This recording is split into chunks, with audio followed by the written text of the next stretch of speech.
سال کا ایک ایسا بابرکت مہینہ جس میں اللہ رب العزت ہر رات جہنمیوں کو جہنم سے آزاد کرتے رہتے ہیں۔ ایک ایسا بابرکت مہینہ جس میں قرآن شریف کا ایک حرف پڑھنے پر اللہ رب العزت 10 کے بدلے 70 نیکیاں اس کے نامہ اعمال میں لکھوا دیتے ہیں۔ ایک ایسا بابرکت مہینہ کہ جس شخص نے اس کے روزے رکھے اور اس کی راتوں میں قیام کیا تو اللہ رب العزت اس کے زندگی کے پچھلے تمام گناہ معاف فرما دیتے ہیں، سوائے کبیرہ گناہ کے۔ بڑے گناہ سچے دل سے اللہ سے توبہ کر کے معاف کروائے جا سکتے ہیں۔ اس مہینے مقدس کی آخری 10 دنوں میں ایک ایسی رات چھپی ہے جس میں اللہ رب العزت 1000 مہینے کی عبادت کا ثواب اس کے نامہ اعمال میں لکھوا دیتے ہیں، یعنی کہ لیلۃ القدر کی رات۔ جی ہاں، میں بات کر رہا ہوں ماہ رمضان کے بابرکت مہینے کی۔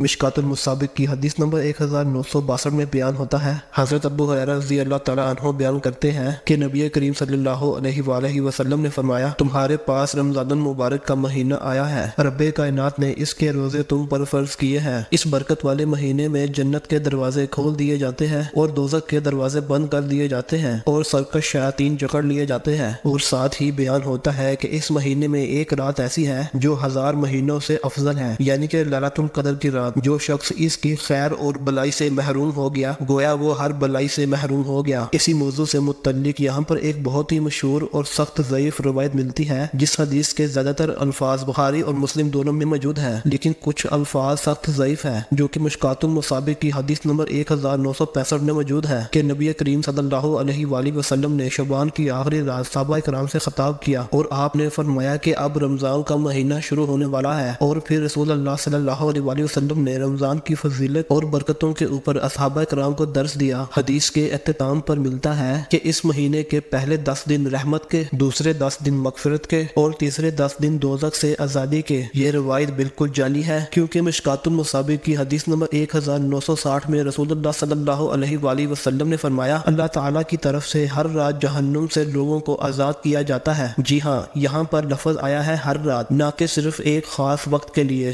مشکوٰۃ المصابیح کی حدیث نمبر 1909 میں بیان ہوتا ہے کہ نبی کریم صلی اللہ علیہ وآلہ وسلم نے فرمایا کہ ماہ رمضان میں ہر نیک عمل 10 سے 700 گنا تک بڑھا دیا جاتا ہے۔ یہی وجہ ہے کہ زیادہ تر مسلمان رمضان کے مہینے میں ہی زکوٰۃ اور صدقہ خیرات ادا کر رہے ہوتے ہیں، تاکہ زیادہ سے زیادہ ماہ رمضان کا فائدہ اٹھا کر نیکیاں بٹور سکیں، جبکہ قیامت والے دن انسان کی ایک نیکی بھی اس کی جان سے بڑھ کر ہوگی۔ مزید اسی حدیث میں ارشاد ہوتا ہے کہ رب کائنات فرماتے ہیں کہ روزہ خاص میرے لیے ہے اور میں ہی اس کا اجر دوں گا، کیونکہ میرا بندہ اپنی خواہش اور کھانے کو میری وجہ سے ترک کرتا ہے۔ مزید اسی حدیث میں بیان ہوتا ہے کہ روزے دار کے لیے 2 خوشیاں ہیں، پہلی خوشی افطار کے وقت اور دوسری خوشی جب وہ مجھ سے ملاقات کرے گا، اور ساتھ ہی اس کے آگے الفاظ ہیں کہ روزے دار کی منہ کی بو رب کائنات کو کستوری کی خوشبو سے بھی بڑھ کر عزیز ہیں، اور ساتھ ہی الفاظ ہیں کہ روزہ ڈھال ہے، اگر تمہارا روزہ ہو تو فوش گوئی اور گناہوں سے اجتناب کرو، اور اگر روزے کی حالت میں تم سے کوئی جھگڑا کرے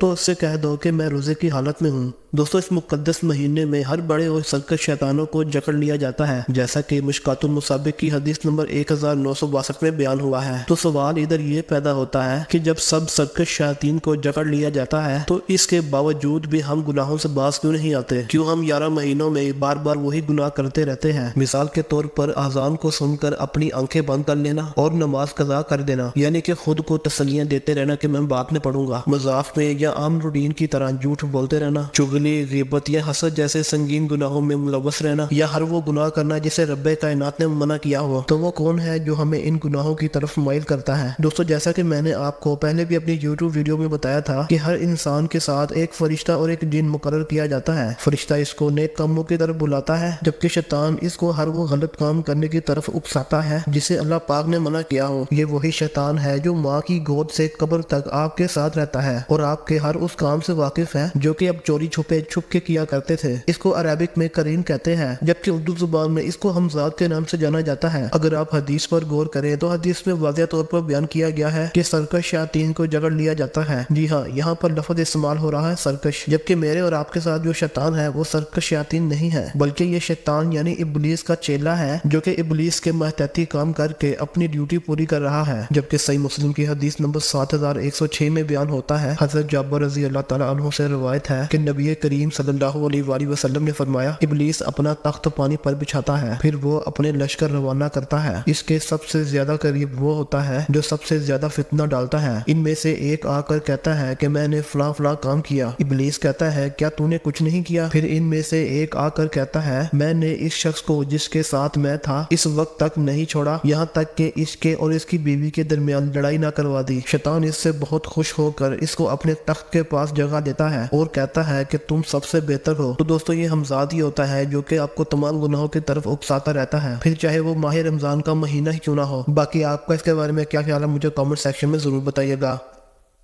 اللہ حافظ۔